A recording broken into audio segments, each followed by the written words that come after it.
Hi friends, welcome to my channel. இது போன்ற சுவாரஸ்யமான கதைகளை தெரிந்து கொள்ள மறக்காம நம்ம சேனலை சப்ஸ்கிரைப் பண்ணி பாருங்க. பக்கத்தில் இருக்க பெல் ஐக்கானையும் கிளிக் பண்ணிக்கோங்க. நேகா ஒரு பேரழகி. ஆனால் அந்த அழகு வறுமை என்ற கரையினால் அரிக்கப்பட்டிருந்தது. அவளது கணவன் அர்ஜுன் ஒரு மென்பொருள் நிறுவனத்தில் மிக பெரிய வேலையில் இருந்தான். மாத இறுதியில் 1 கிலோ தக்காளி வாங்க கூட அவர்கள் யோசிக்க வேண்டியிருந்தது. தன் 14 வயது மகன் வருண் வசதி வாய்ப்புகள் இல்லாததனால் தன் சித்தி வீட்டில் தங்கி படித்து கொண்டிருந்தான். மகனை பிரிந்த ஏக்கம் நேகாவை வாட்டியது. பணம் இருந்தால் என் மகனை என்னுடனேயே வைத்திருக்கலாமே என்ற எண்ணம் அவளை தூங்கவே விடவில்லை. அப்போது ஒரு மழைக்கால மாலை வேளை.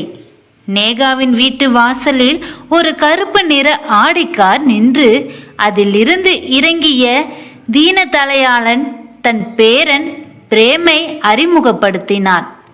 17 வயதான பிரேம் வசீகரமான தோற்றமும் அழகான பார்வையும் கொண்டவன். மேடம், இவன் 2 முறை ஃபெயில் ஆகிவிட்டான். இவனை தேற்றினால் நீங்கள் கற்பனை செய்யாத ஊதியத்தை நான் தருவேன் என்றார். அப்போது நேகா சம்மதித்தாள். பிரேம் முதல் நாளிலேயே அவளை பார்த்த விதம் ஒரு மாணவன் தன் ஆசிரியரை பார்க்கும் விதம் அல்ல என்பதை நேகாவும் உணர்ந்தாள். அப்போது தீயாய் பரவும் ஈர்ப்பு, கூடுதல் வகுப்புகள், எக்ஸ்ட்ரா கிளாஸ் என்ற பெயரில் பிரேம் மாலை 5 மணி வரை நேகாவின் வீட்டிலேயே தங்கியிருந்தான். மற்ற மாணவர்கள் சென்ற பிறகு அந்த வீட்டின் மௌனம் இருவருக்கும் இடையே ஒரு மெல்லிய நரம்பை போல அதிர்ந்தது. ஒரு நாள் பிரேம் ஒரு விலை உயர்ந்த வாசனை திரவியத்தை நேகாவுக்கு பரிசளித்தான். மேடம், இந்த மனம் உங்களுக்கு சூப்பராக இருக்கும் என்று அவன் சொல்லும் பொழுது அவன் விரல்கள் நேகாவின் மணிக்கட்டை மென்மையாக உரசி சென்றனர். நேகாவுக்குள் ஒரு நடுக்கமும் பரவியது.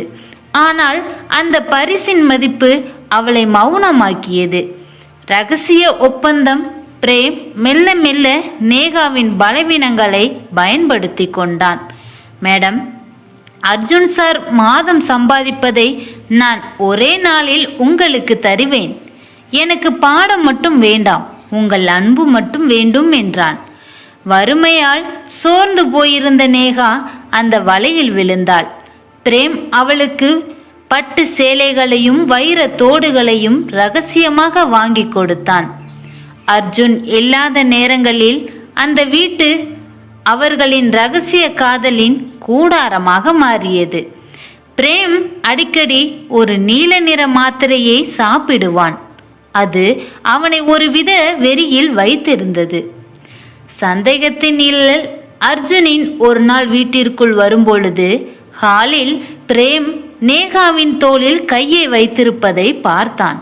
அப்போது நேகா பதறி போய் அவன் கணக்கு புரியவில்லை என்று அழுதான்.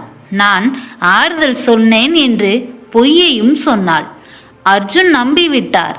ஆனால் நேகாவின் அலைமாரியில் இருந்த அடுக்கி வைத்திருந்த புதிய ஆடைகளும் பணக்கட்டுகளும் அவர்களுக்குள் ஒரு பயத்தை உருவாக்கினர். நான் ஒரு ஆசிரியா அல்லது பணத்திற்கு விற்கப்படும் ஒரு பொம்மையா என்ற கேள்வி அவள் ஆன்மாவை துளைத்தது. இடி மின்னலாய் வந்த செய்தி. நேகா தன் மகனை பார்க்க செல்லலாம் என்று நினைத்த போது அவள் அக்கா சுனிதாவிடமிருந்து ஒரு ஃபோனும் வந்தது. சுனிதா கதறி அழுதாள். நேகா, உன் மகன் வருண் டியூஷன் டீச்சருடன் ஓடி போய்விட்டான். என் அம்மாவோ ஒரு டியூஷன் டீச்சர் தான். அவர் பிரேம் என்ற பையனுடன் நெருக்கமாக இருப்பதை நான் பார்த்திருக்கின்றேன். அவரே செய்யும் பொழுது நான் செய்யக்கூடாதா என்று கடிதம் எழுதியிருக்கின்றான் என்றாள். நேகா கையில் இருந்த போன் நழுவி விழுந்தது.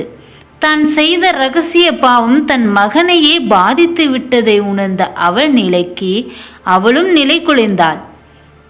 பிரேமின் கோரமுகம் ஆத்திரம் அடைந்த நேகா பிரேமை சந்தித்து, உன்னால் என் குடும்பம் சிதைந்து விட்டது. இனி உனக்கும் எனக்கும் எந்த உறவுமே இல்லை. போ என்று கத்தினாள். ஆனால் பிரேம் சிரித்தான். நேகா, நீ இப்பொழுது என்னிடம் இருந்து தப்பவே முடியாது. நாம் நெருக்கமாக இருந்த வீடியோக்கள் என்னிடம் உள்ளனர். நீ போனால் அந்த உன் கணவருக்கு அனுப்பி விடுவேன் என்று சொல்லி மிரட்டினான்.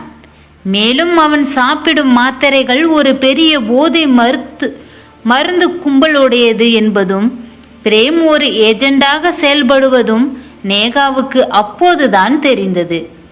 மீட்பும் மாற்றமும் நேகா இனிய பயந்து போய் புரோஜனம் இல்லை என்று முடிவும் செய்தாள்.